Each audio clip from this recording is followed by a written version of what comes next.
monsieur, bonsoir, merci de nous avoir rejoints dans le quiz du Chrétien en marche. On va continuer bien sûr de tester vos connaissances religieuses par le truchement de la télévision. Alors je sais, truchement, c'est pas très joli comme mot, hein. Oui, ça sonne mal à l'oreille, mais ça me permet de vous raconter une petite anecdote culturelle, voilà, première d'une longue liste dans cette émission. Figurez-vous que truchement vient de l'arabe du XIIe siècle qui veut dire interprète et d'ailleurs, il est même attribué aux Normands qui voudrait dire homme de confiance. Alors voilà, je serai humblement votre homme de confiance pour vous amener à jouer dans la foi et dans la bonne humeur. Et surtout, il y a un cadeau, regardez qui attend nos candidats. Les boutiques Artisanat Monastique, au service de la promotion du travail monastique depuis 1951, ont le plaisir de vous offrir un bon d'achat de 250 €. Ah, je sais, c'est alléchant, mais il va falloir remporter cette émission et surtout remporter la grande finale à la fin de ce mois. Alors on y va, on fait nos premiers pas, c'est parti.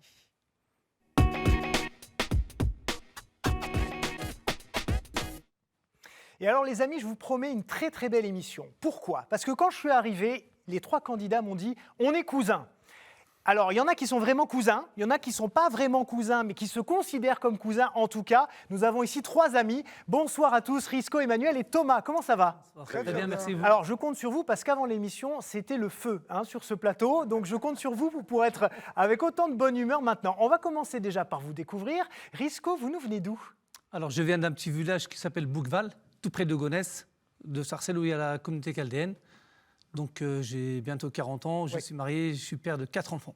Et vous êtes électricien ? Je suis artisan électricien. Mais surtout, vous êtes sous-diacre. Racontez-nous cet engagement.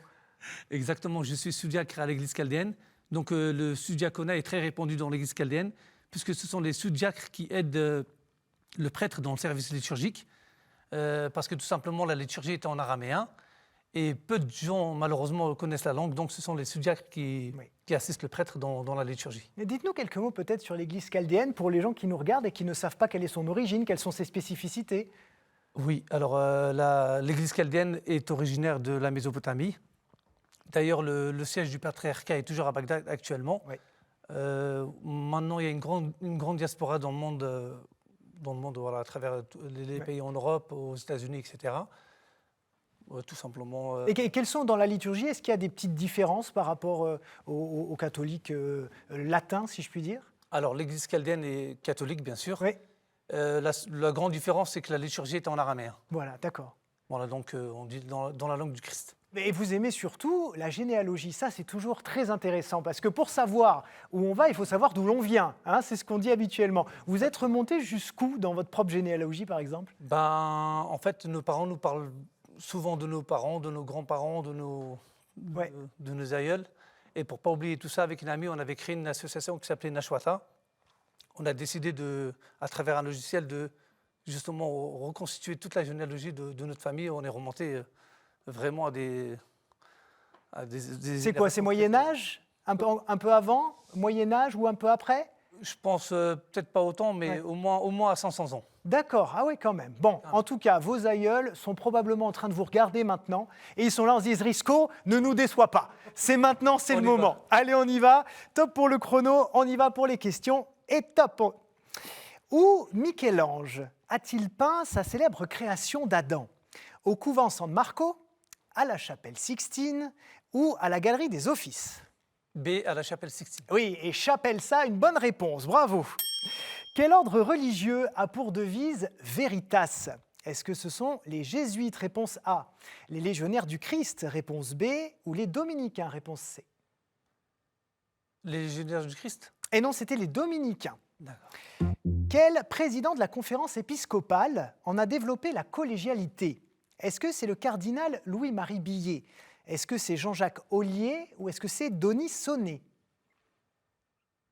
Réponse A ? Eh oui, je mets un petit billet sur vos prochaines bonnes réponses d'ailleurs. Ça fait 2 points.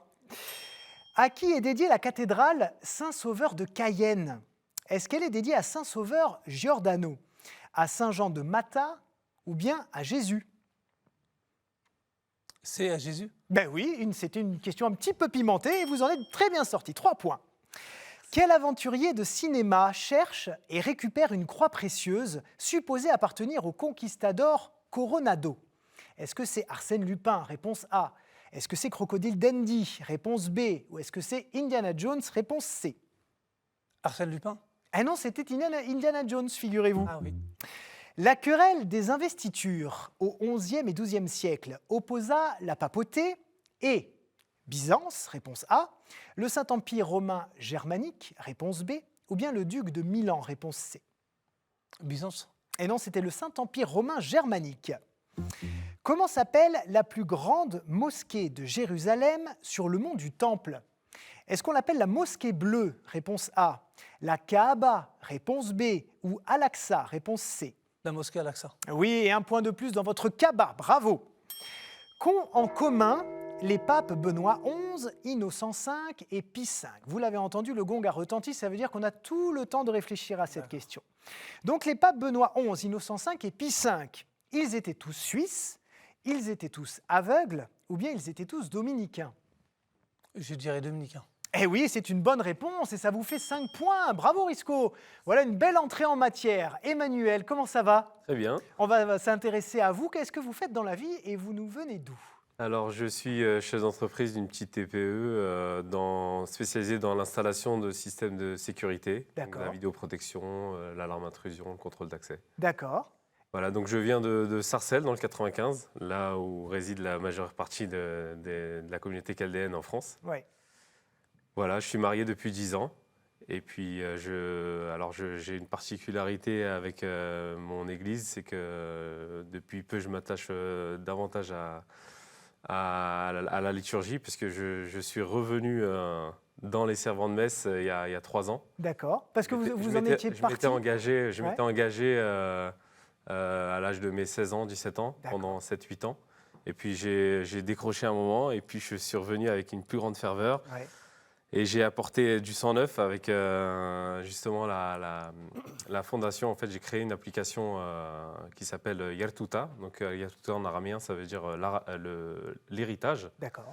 Donc, qui regroupe en fait les lectures de messe quotidiennes, les chants en araméen, les prières, donc que ce soit l'audio, le texte, la transcription phonétique.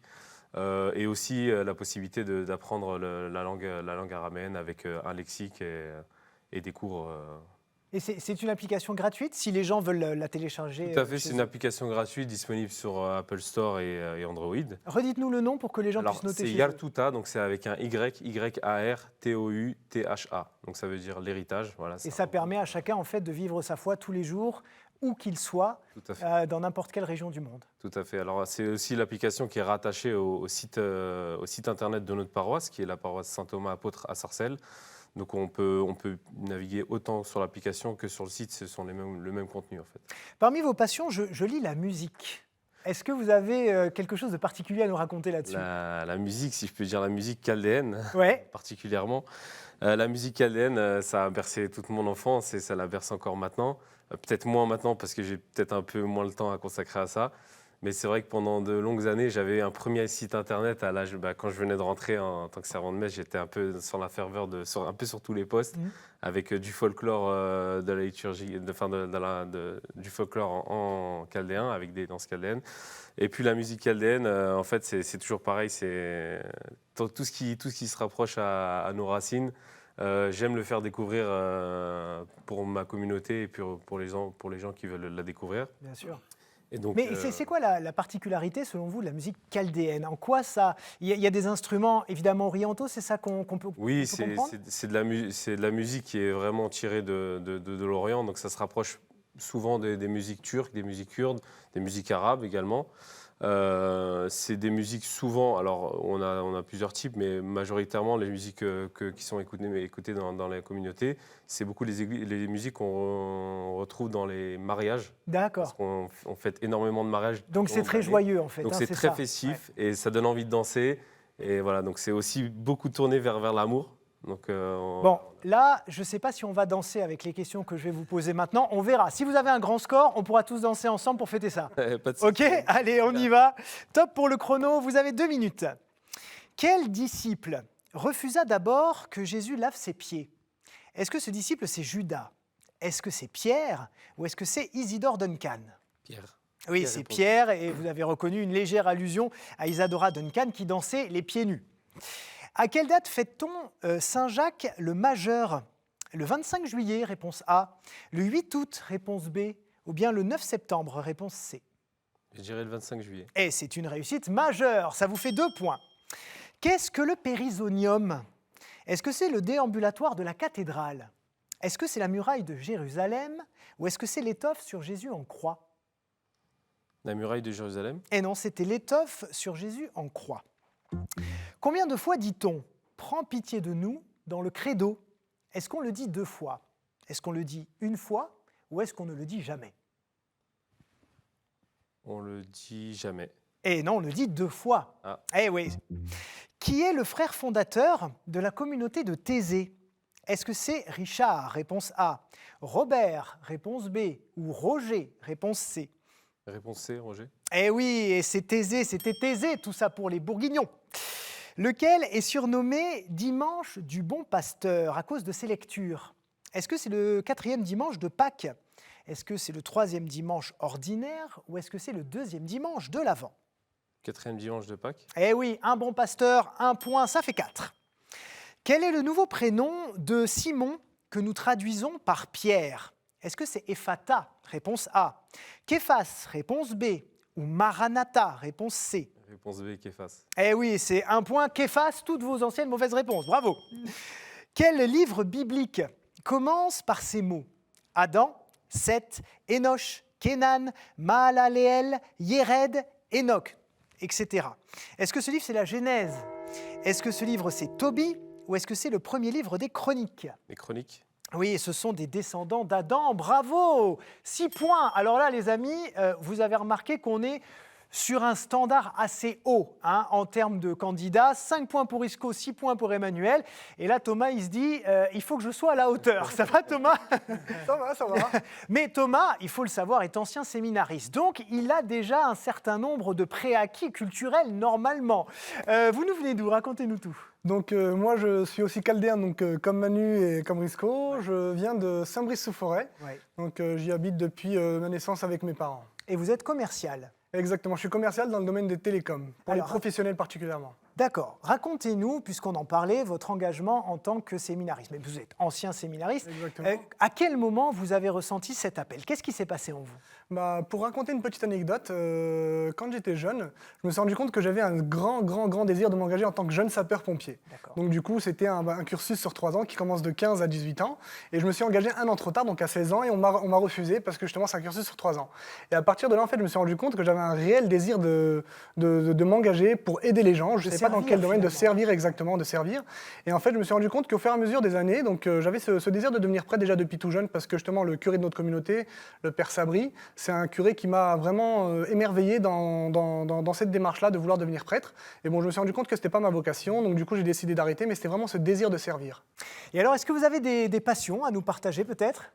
Donc j'ai une grande passion, c'est vraiment le service de l'autre, c'est vraiment une grande passion, mais j'ai aussi une passion, c'est le football. Ah. Et durant mes années de séminaire, justement, enfin bon, c'est une passion que j'ai appris à développer, Ouais. j'étais passionné de foot quand j'étais très jeune, à partir de mes 15 ans.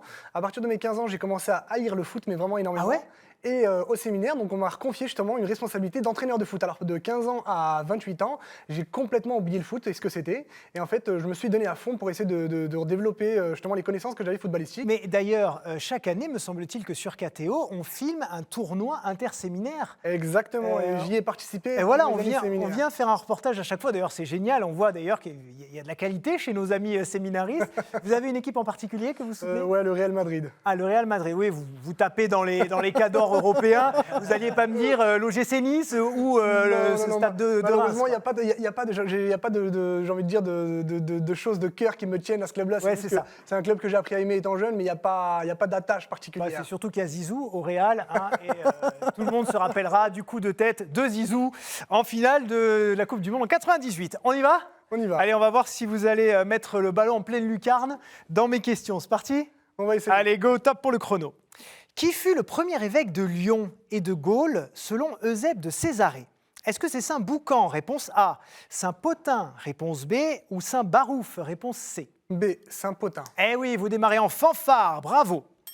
Comment se nomme la pratique qui consiste à remplacer les lettres par des chiffres et de les interpréter? Est-ce que c'est la gériatrie? Est-ce que c'est la glossolalie? ou est-ce que c'est la gématrie? B, la glossolalie. Ah non, la glossolalie, c'est le don des langues. Non, c'était la gématrie. Comment l'évangile de Marc nomme-t-il Jacques et son frère Jean? Est-ce que ce sont les fils du tonnerre? Est-ce que ce sont les fils de peu de foi? Ou est-ce que ce sont les lions de Juda? A, les fils du tonnerre. C'est ça, d'ailleurs, sans doute à cause de leur caractère. Bravo. Que signifie Jésus, Yeshua, en hébreu? Est-ce que ça signifie Dieu avec nous? Est-ce que ça signifie jour lumineux? Ou est-ce que ça signifie le Seigneur sauve? Le Seigneur sauve, c'est... Oui, votre parcours est lumineux jusque-là, bravo à vous. Quel célèbre chant d'église a pour refrain « Ne laissons pas mourir la terre, ne laissons pas mourir le feu, tendons nos mains vers la lumière, etc. etc. » Est-ce que c'est « Au cœur de nos détresses » réponse A. « Les mots que tu nous dis » réponse B. Ou « Laisserons-nous à notre table » A, au cœur de nos détresses. Et non, c'était « Laisserons-nous à notre table ». Quel livre biblique commence par ceci? C'était l'an 12 du règne de Nabuchodonosor. Est-ce que ce livre, c'est Judith? Est-ce que ce livre, c'est Néhémie? Ou est-ce que c'est l'Ecclésiaste? Je dirais c'est l'Ecclésiaste. Et non, c'était Judith. Comment appelle-t-on les offrandes de vin ou d'huile à une divinité dans l'Ancien Testament? Est-ce que ce sont les libations? Est-ce que ce sont les égoutages ou les inspirations? Les libations. Oui, vous avez été inspiré, bravo. Qui peignit l'église d'Auvers-sur-Oise en 1890? Est-ce que c'est Chagall? Est-ce que c'est Van Gogh? Ou est-ce que c'est Miro? On a le temps, le gong a retenti.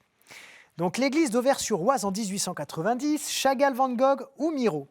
Je dirais A, Chagall. Et non, c'était Van Gogh. Et oui, Emmanuel le savait, il a failli vous le souffler. Bravo, c'était Van Gogh. Bon, eh bien nous avons notre hiérarchie, Emmanuel 6, Risco 5 et Thomas 4. On y va, on se met en chemin pour la deuxième manche, les amis, c'est parti.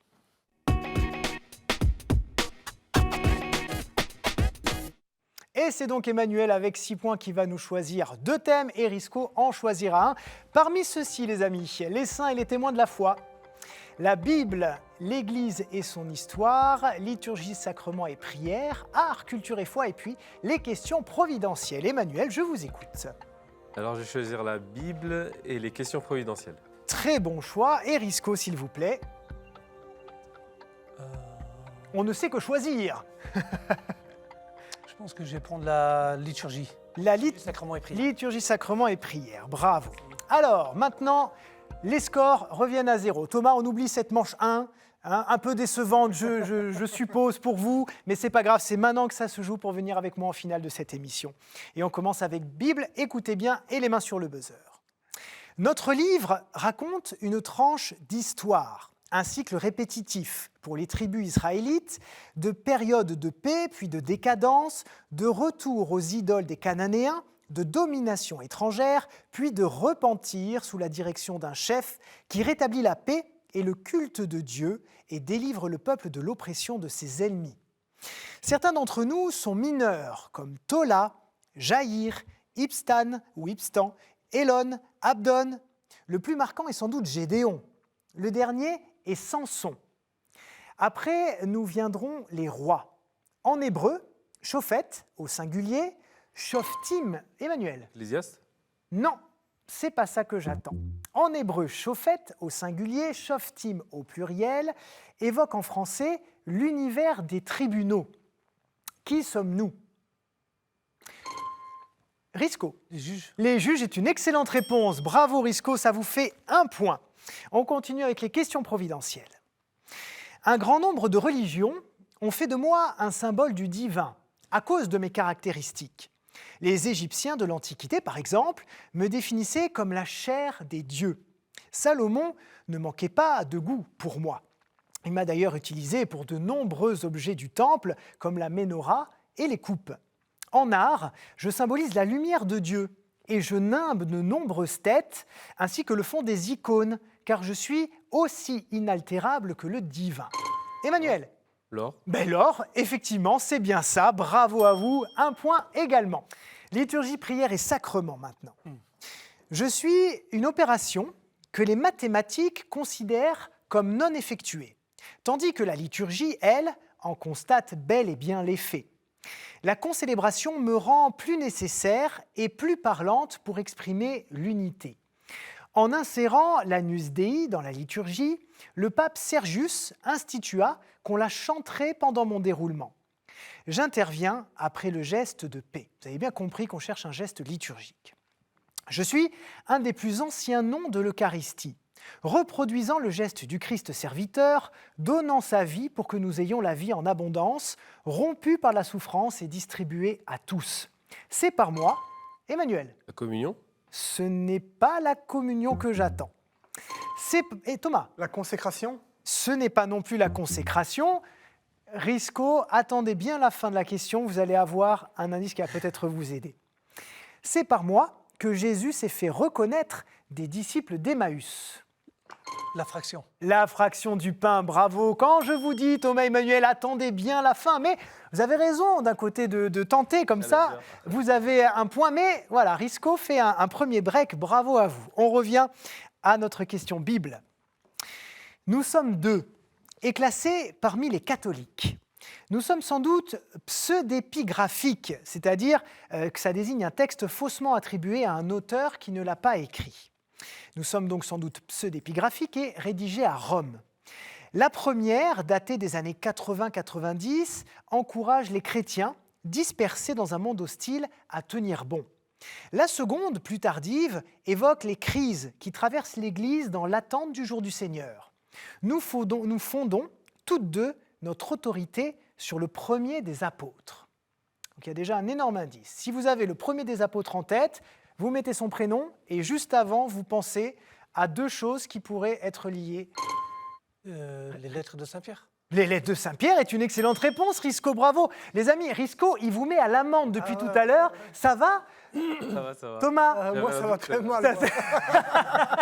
Vous êtes toujours avec nous, Je suis rassurez-moi. toujours avec vous, mais avec aucune réponse à mon actif. Allez, on continue avec une petite question providentielle maintenant. Dans de nombreuses cultures, nous évoquons le monde en petit, c'est-à-dire la nature restaurée en son état originel, invitation à la restauration de la nature originelle de l'être. Les Égyptiens qui nous aimaient nous dessinaient sur les murs et le sol de leur palais et les Perses sur leur tapis.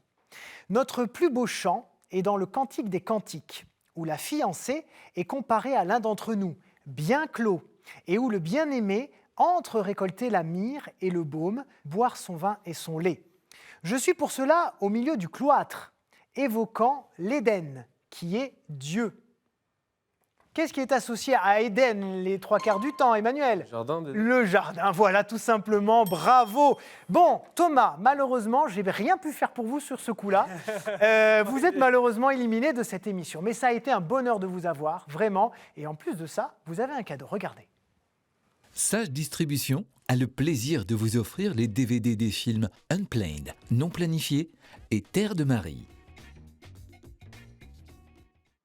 Est-ce que vous avez peut-être un bonjour à passer à votre famille, vos amis? Ouais, je voudrais saluer ma famille qui m'a permis d'être ici aujourd'hui. Bon, mais je sens un tout petit peu de déception. Ouais. Vous savez quoi? Je vous invite à revenir. D'ici quelques mois, revenez prendre votre revanche. On ne peut pas vous laisser comme ça. Hein, on est d'accord, les amis téléspectateurs, les amis en régie de KTO? Oui, on est d'accord. C'est bon. Vous reviendrez dans quelques mois parce que c'est vrai que Avec grande zéro, joie. bon, ben, c'est pas... Hein, C'est pas folichon, ouais. mais c'est pas grave. En tout cas, on a passé un super moment. Hein. Oui, Et alors, un les super amis, moment. si vous aussi, vous voulez passer un super moment avec nous, j'ai une question à vous poser. Vous connaissez cette question que je vous pose régulièrement. Écoutez-la et regardez surtout. Qui fut couronné empereur d'Occident par le pape Léon III le jour de Noël en l'an 800? Voilà. Rappelez-vous un petit peu de vos souvenirs d'école. Je vous dis ça parce que souvent on dit que c'est lui qui a inventé l'école, qui a eu cette idée folle. Tout le monde, un jour d'inventer l'école, c'est sacré quelqu'un. Si vous avez la bonne réponse, je vous ai bien aidé quand même, vous m'envoyez un mail qcm@ktotv.com bien sûr. Et si c'est la bonne réponse, si vous êtes sélectionné, ben vous viendrez avec nous sur ce plateau. Voilà, c'est parti, le sprint final, on y va.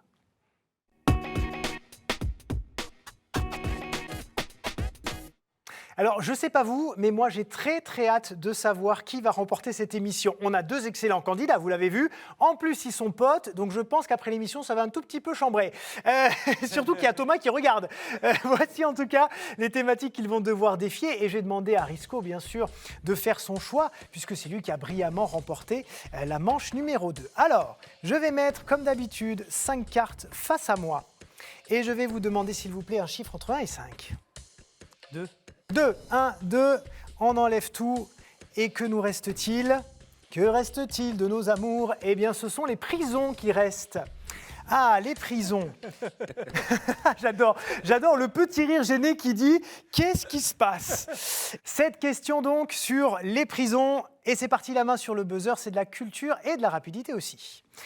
Qui tournait une meule dans la prison des Philistins qui lui avait crevé les yeux après avoir coupé ses cheveux? Ses cheveux, l'indice principal. Sur ce. Oui, Samson, oui, c'est ça. Bonne réponse. Libéré de prison par un tremblement de terre au chapitre 16 des Actes, qui se reproche d'avoir mis en prison ses nouveaux frères chrétiens? Risco. Saint-Paul. Saint Paul, bravo, excellent. 2 points. Quel émeutier prisonnier fut libéré par Pilate plutôt que Jésus? Risco. Barabbas. Barabbas. Alors, Emmanuel est aux abonnés absents. Allô? Oui? Vous pouvez laisser un message après le bip sonore, il n'est pas là. Ça va, Emmanuel? Ça va. Laissez gagner. Non, mais en même temps, Risco, c'est Speedy Gonzalez. Bam, bam, bam, bam, bam. Attention, parce que si Risco marque le prochain point, c'est lui qui remporte cette émission. Je fais exprès. Ne lui laissez quand même pas un point par dépit, mais on y va, hein, on compte sur vous. Question suivante. Dans une synagogue, qui affirme que la prophétie d'Isaïe sur les captifs libérés de leur prison est accomplie aujourd'hui? Jésus, tout simplement. Bravo. 3 et 1. Au chapitre 12 des Actes, qui libère Pierre dans sa prison, les chaînes tombant de ses mains? Risco. Un ange. Un ange, oui, bravo, et ben voilà, c'est bon. De toute façon, c'était écrit, messieurs, dames, il est trop fort ce Risco, bravo. C'est vous qui remportez cette émission. Un grand merci, Emmanuel, parce que vous avez été excellent également. Vous avez peut-être un bonjour à passer à vos proches? J'embrasse toute ma famille, mes amis, la communauté chaldéenne de Qui, à mon avis, était en nombre devant cette émission. Et regardez, vous avez un cadeau. Monsieur, la maison Laodaté a le plaisir de vous offrir cette croix en argent massif, symbole du lien entre Dieu et les hommes. Bon, c'est allé très vite, j'avais pas fini toutes mes questions. Je vais quand même vous les poser juste pour le jeu. Depuis sa prison, à qui Paul écrit-il pour que soit affranchi Onésime, l'esclave qu'il vient de baptiser? À qui est-ce qu'il écrit? Timothée. Non, c'était Philémon. Vous n'avez pas besoin de buzzer puisque vous avez déjà gagné. Hein, mais il est encore dans le jeu, Risco. Et dernière question, quel cousin de Jésus eut la tête tranchée en prison après la danse d'Hérodiade? Jean-Baptiste. Jean-Baptiste, excellente réponse. Voilà, on a encore passé un super moment, les amis. KTOTV.com, c'est le site internet de la chaîne avec toutes les émissions en accès libre et gratuit. Et puis voilà, on a encore passé un super moment, vraiment. Hein, c'est chouette le QCM quand même. À la semaine prochaine, bye bye.